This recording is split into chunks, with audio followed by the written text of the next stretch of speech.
Check,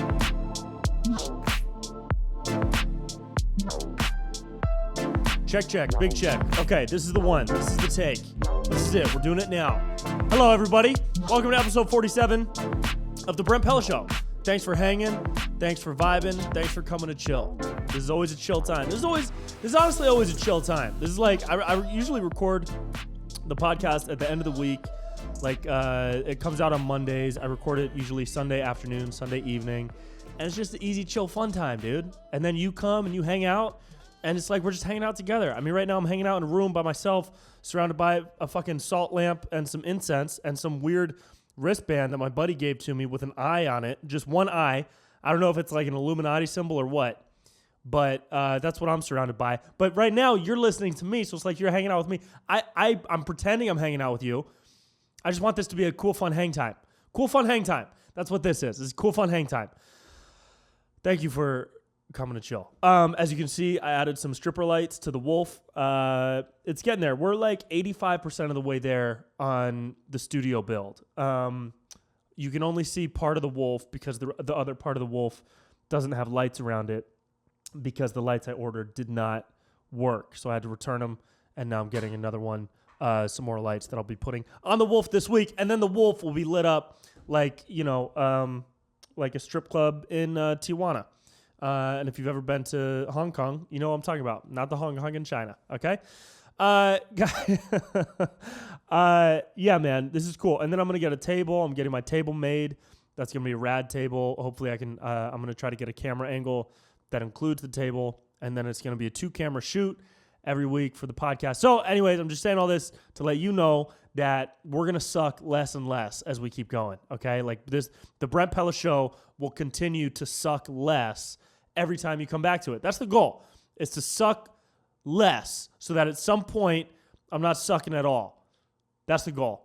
All right? This episode is brought to you by Masszymes from Bioptimizers. It's a digestive enzyme.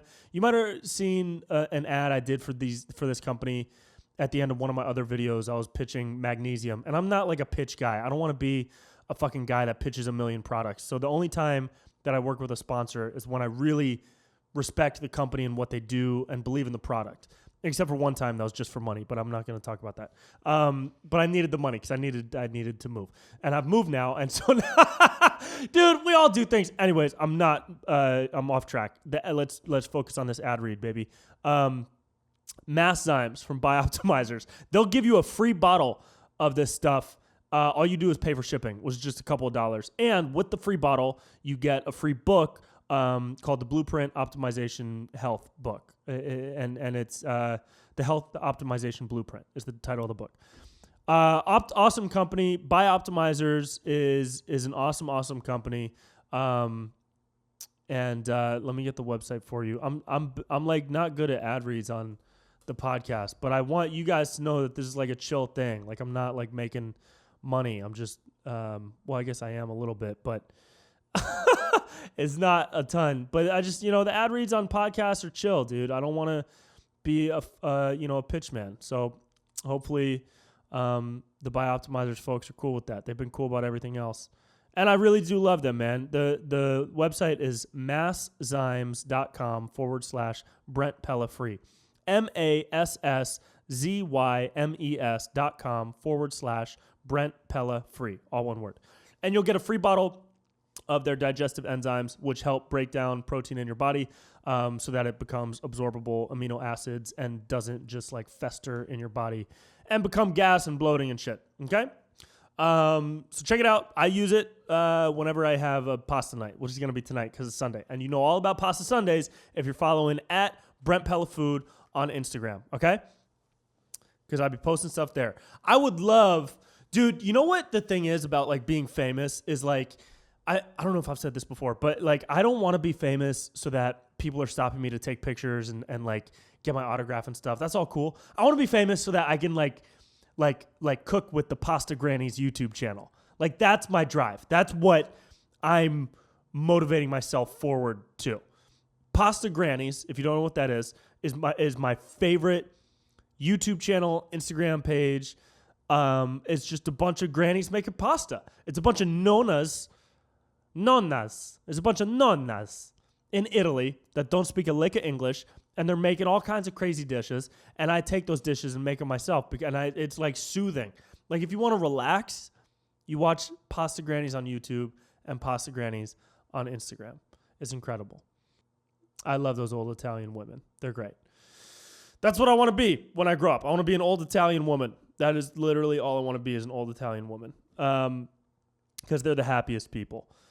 Yeah, they're the happiest people. I got dates coming up. I was supposed to be in Oklahoma City this weekend with my good buddy JP Sears, but dates got canceled in Oklahoma City. So, or rescheduled, because there was I think JP already posted about this, but he was exposed to somebody with COVID, and so he decided he didn't want to risk doing shows, because he does meet and greets after. He's not going to do a show without doing the meet and greets.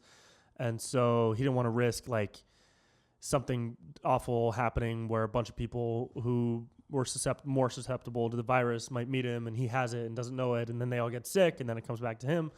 And he also just doesn't want to risk it. It's a smart move on his part. I would have done the same thing. So, but those dates got rescheduled for July. So I'll be in Oklahoma City in July, opening for JP, and then headlining on a one-nighter in September in Oklahoma City at Bricktown. And then I'm going to Appleton, Wisconsin. I'm headlining a weekend there in September. Washington, D.C. I'm headlining a weekend at the D.C. Comedy Loft in September. Have I been saying December? Jesus, it's September. All these dates are in September. Yeah, and then I'm trying to add more. I'm trying to go to Dallas. I'm trying to go to some other places. Comment on this video where you guys are, and I'll try to figure out where my main family is, and then I'll try to put some tour dates on the map for those places. That'd be fun. How are you guys' stocks looking, dude? What a crazy fucking week, man. It's like, I think after the bullshit and madness of 2020, everybody's waking up to all these pockets of society that have been like preying and victimizing people in secret for so long, whether it's politicians, big tech, stock market, Wall Street people, hedge fund people, banks, big banks, all of these like subsystems of the American ecosystem are being like torn apart. And they're coming out, like people are waking up and realizing like, oh, these are like bad people. These are bad people. What's happening? I don't know if you guys are following what's happening with the stock market right now. I put out this video this past week called Bros Talk Investing. It took 5 hours of watching stock market tutorials on YouTube before I was finally able to comprehend what the fuck was going on. And then it took another 2 hours before I could like write the joke into a video where I talk about the elk meat stock, right? Go watch it. It's on my YouTube. And so the stock market is insane. But what's happening with the shorting and the short squeeze is what it's called, that the homies over on Wall Street Bets are trying to make happen. It's the same shit that people did in 2007, 2008, where those guys, just a handful of guys, were shorting the housing market. So they were basically betting that people would not be able to pay their mortgages and there was going to be a crash. They bet on the crash, made hundreds of millions, billions maybe? I forget the number. Made a ridiculously absurd amount of money and like just got rich off of that. And so now people were doing the same thing to GameStop. So then all the dudes on Wall Street Bets and all these other retail traders or retail investors or whatever started buying the stocks of GameStop, made the price soar. So now everybody that bet on the GameStop stock to go down is fucked because now it's up and they owe that difference to the brokers that they borrowed the stock from. That's how I understand it. I am not a fucking stock market person, dude. I get my stock tips from 16-year-olds on TikTok, okay? I know nothing about the stock market, but it's made me like learn. And so what I just said is my interpretation of it. I need to learn more. I absolutely got to learn more about this shit. And I bought a little bit. I did a little bit because I get kind of caught up in these trends, but not a lot. Like I'm talking like a couple $100, like really little, like maybe $200, just for fun, just to learn a little bit, I feel like it would be pretty stupid to just put like thousands of dollars into something where you don't know what's happening. Like all the people that are putting thousands of dollars into it, they know what they're doing. Like the people on Wall Street Bets, they seem like fucking cool, dude. They're like, and that's the thing about Reddit is it has cool subreddits where there are all these cool communities of people that can hate other people together, but like really they show a lot of love for each other. So I've been cruising the Wall Street Bets subreddit all week, just like spying, just reading, just learning about who these people are, what they do. Really fucking cool. Like, yeah, get your money, dude. These hedge fund fucks have been getting millions of dollars for years and not contributing shit to society. That's literally, it is some people's careers to wake up, watch the stock market all day, trade, invest, play the game, gamble the money, and they're not working for, like, their money doesn't go into society. They don't contribute creativity, ideas, leadership, teaching. They don't do that shit. There are literally people out there whose sole purpose it is to move money around. And that's a dog shit life, in my opinion. That's a bullshit fucking terrible life. And so if that is the main thing that somebody is doing, hey, fuck you. That's stupid, okay? Make something else the main thing. Make that a side hobby, all right? You don't need to just be moving money around nonstop, trying to make millions of dollars. Like that's your only focus. I get it. That's fine. Some people want to just focus on money and be rich so that they don't have to have any problems. Totally cool. But if you're not contributing shit, then you're living a life wasted. That's my opinion. I'm a fucking idiot. So there it is. But the Wall Street Bets people are like so anti-Wall Street that it's awesome. I've been seeing these screenshots of people making posts in the group that say like, hey guys, I'm 23 and I'm still going to hold GameStop. And there's like a screenshot.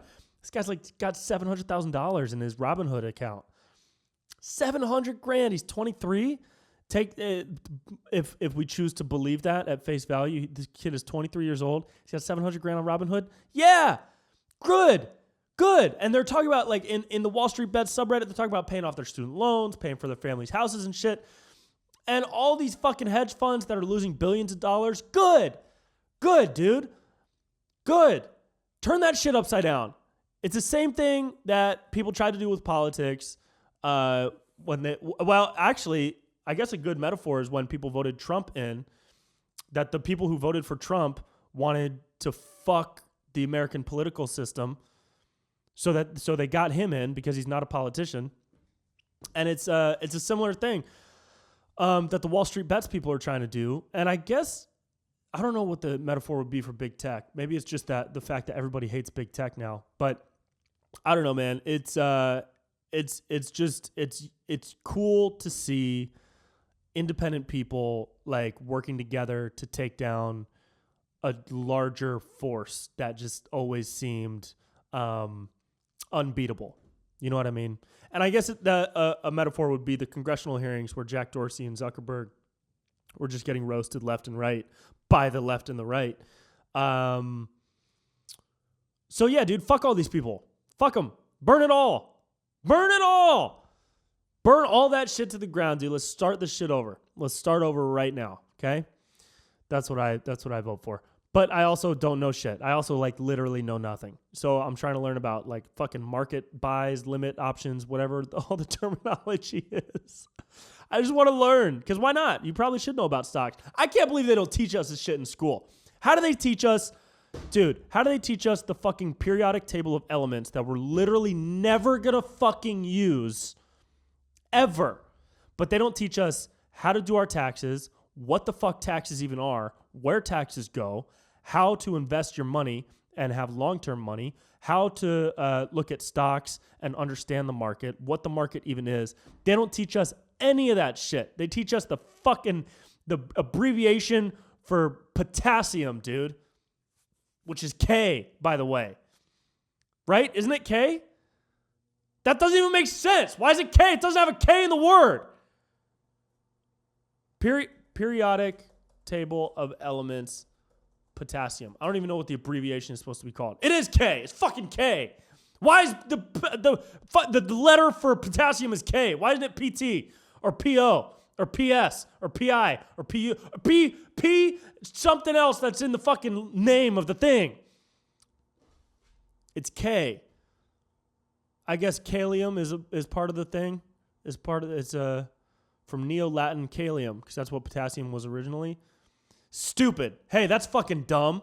That's so dumb. That's so stupid. Make potassium easier to know on the periodic table and teach kids how to do their fucking taxes when they're 12. But no, they don't teach us that shit. And here's a little fucking conspiracy for you. You ready for this? What if they don't teach? Ooh, this is a fucking conspiracy. All right, chill out though, because it's just a joke.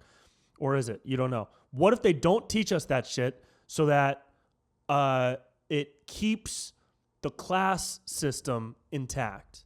Because all the people that know all the ins and outs of taxes and all the people that know all the ins and outs of the stock market typically are the people who have a lot of money or have a lot of wealth. And the people who don't know all that shit typically are the people who don't have a lot of money. And it keeps the class structures separated.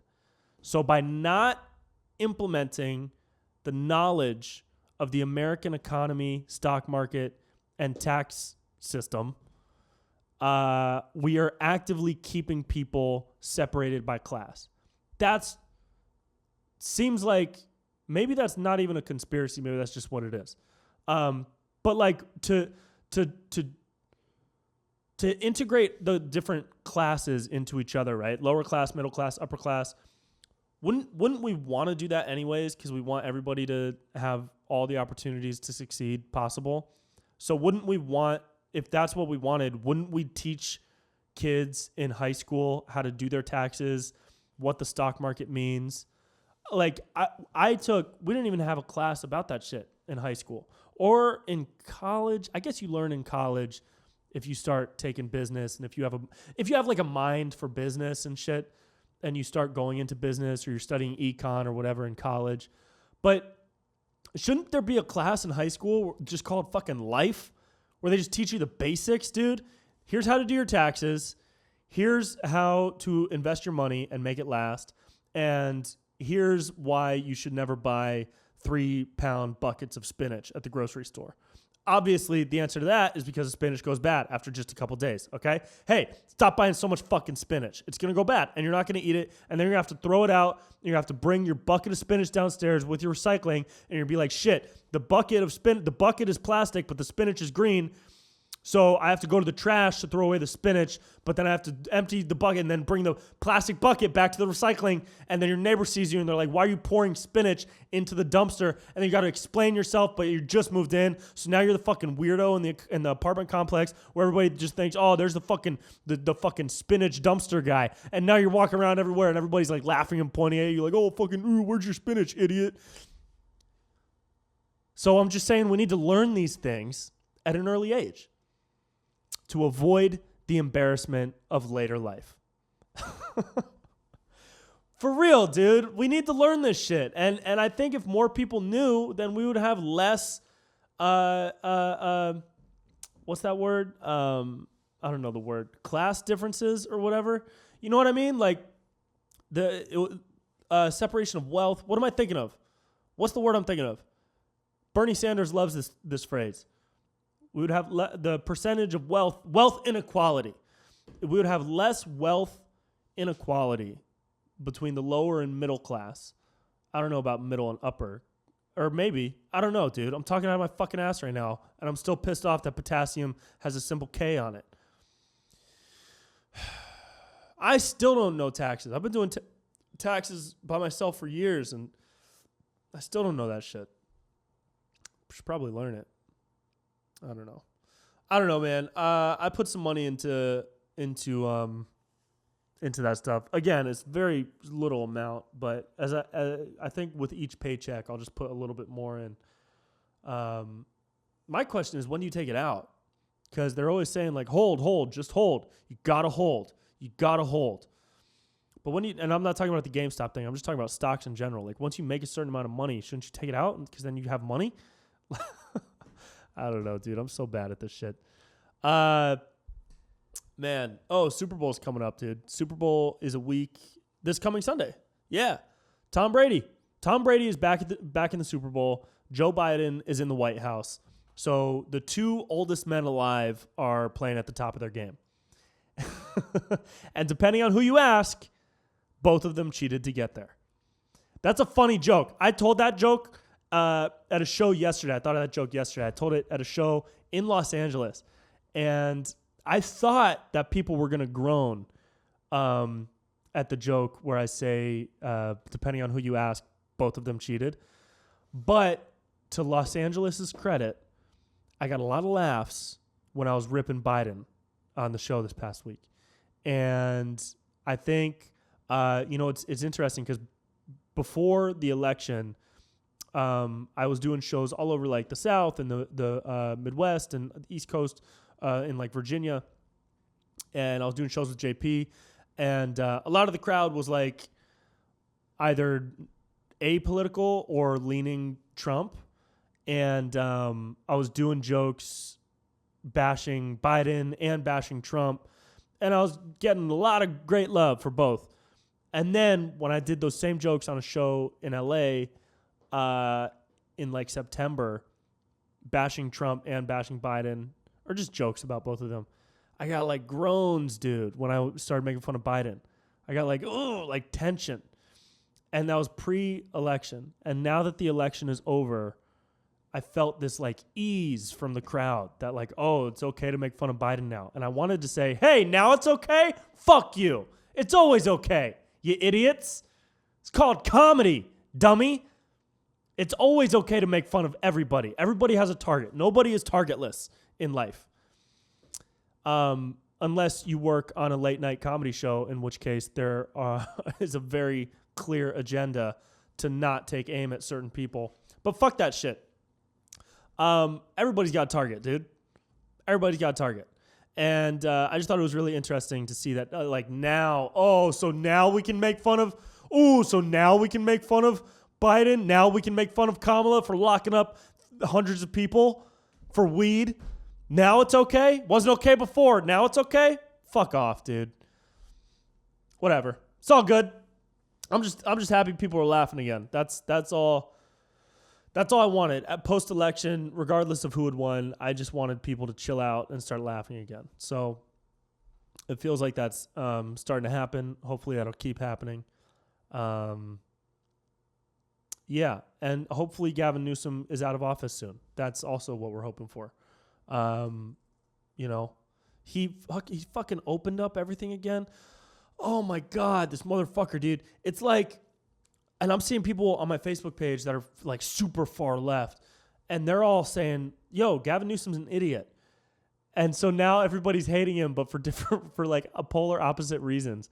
But everybody's realizing that, Gavin Newsom's lockdown was political? No way. It wasn't based in science? No way. Really? Oh, no. Oh, Gavin Newsom was just locking down California because he thought he could get political gain from it? No way. Oh, no. He wasn't focusing his efforts and energy on helping people that are in vulnerable demographics and instead was just doing blanket regulations for people that didn't mean shit and wasn't doing anything to help? No way. Oh, my gosh. Really? This slimy-haired fuck, dude. Fuck this guy, dude. I'm just glad people are just don't like him. So we just get someone else in that office. Just get the fucking vaccine out to everybody who wants it. Get everybody who wants it shot the fuck up so that we can go back to life. That's what it takes. If it takes the people who, if it's not a mandate, cannot be a mandate for everybody. But for the people who want it, let them have it. Give it to them now. Give it to them right fucking now. So this can be done, dude. If that's all it takes is the people who want a shot, get a shot. Get him the shot, and then get Gavin the fuck out of there. Let him get his little plan through to get all the vaccines. You turn every fucking, stadium in California into a vaccination site. Whatever. Do it. Shoot the people up who want to get shot up. And then let's get back to life, dude. But the thing is, it's never going to be back to life. It's never going to be back to life. There will never be a time prior to February 2020. There will never be that time. I was at lunch the other day at a restaurant in LA. The patio was open. I think it opened 2 days ago. And so I was there the day after it opened, and I was at the patio, and there's a little QR code on the table, and that's how you get your menu, and that's how you order, and that's also how you pay. And there were no servers around. And it was like, I think that was probably coming down the pipe anyways, just with the advances of technology. Because I had been to other restaurants in like 2019, 2018 that had that. And so there were less servers, and all you do is scan the little QR code. It pops up on your phone. This is how you order. This is how you pay. But they also, like, when you pay an order, they want your email address and your birthday. And I'm like, what the fuck are they going to do? What are you going to do? You're going to send me an email on my birthday? You say happy 18th birthday, Brent? Because I'm 17 right now. So when I turn 18 next year, is that what you're going to do? You're going to send me an email that says, hey, Brent, happy birthday. Love, cafe gratitude. Hope you enjoyed your vegan macro bowl last week. Like, that's fine. But it's, I'm weirded out by it, and I don't know if enough people are weirded out by the sneaky changes that are going to come into place with the blanket of, like, a new COVID safety regulation. Like, and what I mean by that is, like, so this restaurant is going to sack all of its servers. They're all going to get fired. So no more servers. It's going to be like 2 or 3 managers running around, maybe 1 server, and then people bringing food out. That's it. That's all people are going to have to do is bring you the food and get you a side of vegan organic ketchup if you want it. And so I will give this specific example. I think that would have happened anyways because I was seeing it start to happen pre-COVID. But I still think it's weird. I like interacting with people. I think it's a bummer to have less jobs. That's probably the main thing. But I understand the benefits, of going cashless. But also cashless is fucking weird too, dude. Like that, when you go cashless, you are immediately cutting off a huge section of the population that doesn't have access to banks or doesn't have credit or, things along those lines. So the cashless argument is one I need to do a little more research on because currently I can see a lot of positives and a lot of negatives. So I'm stuck in the middle on that. But and then no more menus, so people aren't all touching the same menu. I get that. And then if they were cleaning it, like now you don't have to buy cleaning supplies. You save time, you save money. I get all that. But my curiosity is in what type of sneaky little regulations are going to be implemented under the guise of, pandemic safety measure. And I don't know. I don't even know what those are. Like, I could probably brainstorm about it, but that would be fucking boring to listen to on a podcast, just me brainstorming. Although I guess that's what this whole thing is. Anyways, but like little ones, like there's now a mandate where you have to wear a mask in airports and train stations. But I thought that was already a mandate. Oh, now it's a federal law. That's what it is. So now if you're at an airport and you walk through the airport without a mask, you're breaking federal law. When does that get lifted? That can't be there forever. Like, is that going to be there forever? That needs to not be there forever.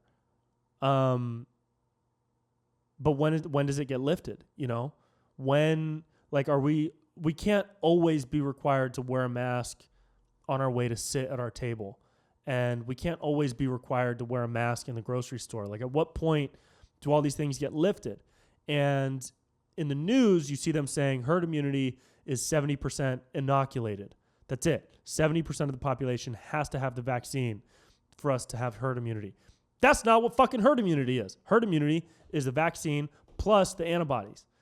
And they're already saying if you get the vaccine, they do not know if you will be able to transmit the virus. They just know that you will not have symptoms.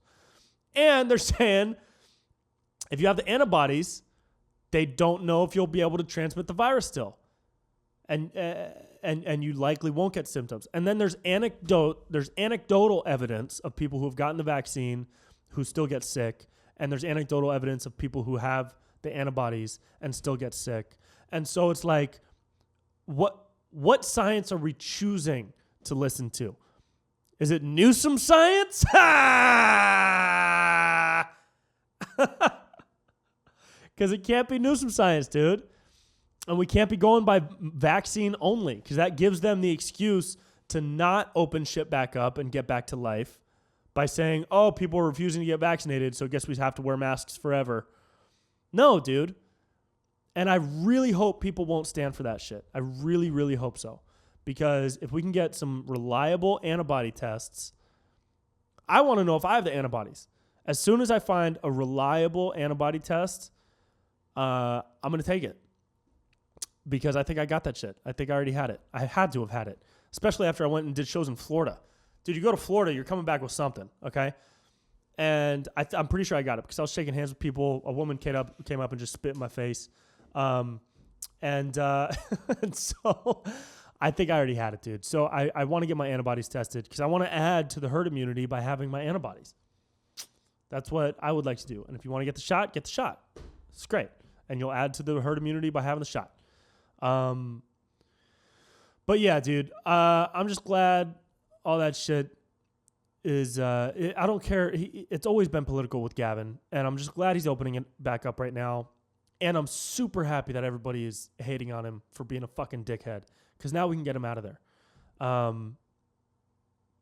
Yeah, man, that's the goal.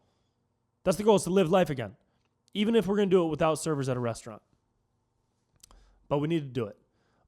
It will never feel normal to wear a mask. It will never feel normal to be walking out my front door and then be like, oh shit, I forgot my mask.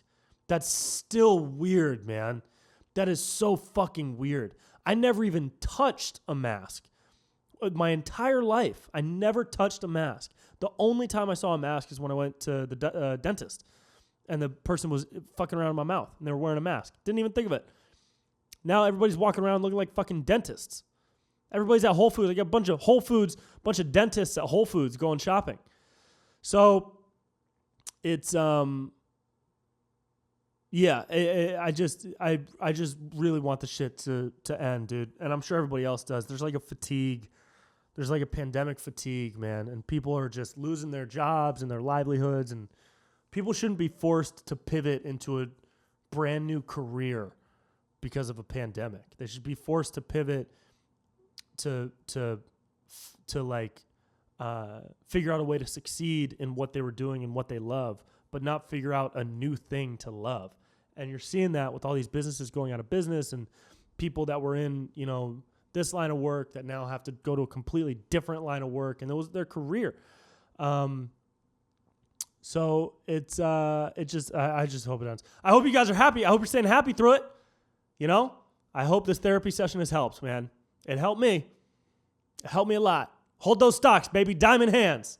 Diamond hands. Hold those fucking stonks, dude. Hold those stonks, baby. Dogecoin to the moon. Dogecoin is not going to get to the moon, bro. But buy it if you want. I bought a little bit of that too. Some people are going crazy on that shit. I hope they make a bunch of money. That's all. That's all I hope for. I hope for good things. I hope for peace and love. And I hope that the aliens arrive soon. That's what your boy hopes for. Okay? All right, y'all. I'm out of here, man. It's been a good time hanging. Thank you for chilling. Thank you for kicking it. Check out our sponsor, Masszymes from Bioptimizers. It's a digestive enzyme. It'll help you break down your food and feel good, so you can eat a whole bowl of pasta and feel good. Okay? I stand by that too, because I do that regularly. So it works for me.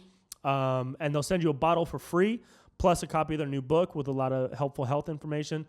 And this isn't some crazy snake oil shit. This is some real legitimate science stuff. And it's not Newsom science stuff. It's real science stuff. The stuff is science. And go to masszymes.com/Brent Pella free. Get a free bottle of Masszymes. All right? All right, guys. Hang in there, man. I love you guys so much. Thank you for chilling. Thank you for hanging. And say what's up. Say what's up below, and I'll say what's up back. Okay? Tell a friend too, because I'm tired of being a fucking nobody. So tell a tell a friend to come hang out next week, man. We'll have some guests soon. Once this place is at 100%, like I said, it's like 85% now. I need another week or two to get the table in, get the lights up, figure out the camera setup. and then we'll be good to go. All right? But until then, I love you so much. Okay? Go drink some water. See ya.